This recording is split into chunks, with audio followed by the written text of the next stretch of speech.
सन 2002 પારસી દંપતીને બંધક બનાવી લૂંટી બંનેના મોત નિપજાવી નવસારી સિટી પોલીસ સ્ટેશનમાં નોંધાયેલા લૂંટ વિથ ડબલ મર્ડરના ગુનામાં લાજપોર જેલમાંથી પેરોલ રજા પર બહાર આવી ફરાર કેદીને હિંમતનગર ખાતેથી સુરત શહેર ક્રાઇમ બ્રાન્ચે ઝડપી પાડ્યો।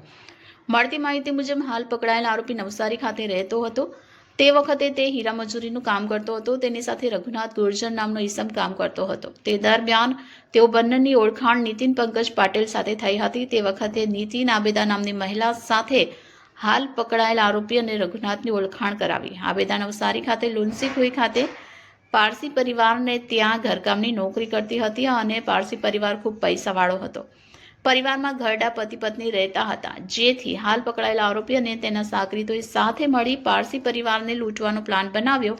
જેથી સૌપ્રથમ આબેદે રઘુનાથ ગુર્જરની ભલામણ કરી પારસી પરિવારને ત્યાં સિક્યુરિટી ગાર્ડ તરીકે નોકરી અપાવી અને 5 દિવસ નોકરી કર્યા બાદ બેડ સાથે બેડશીટને ફાડી તેના વડે નાક અને મોં બાંધીને મોત નિપજાવ્યું અને રોકડ અને સોનાના ઘરેણાં મળી 54,000ની લૂંટ કરી હતી।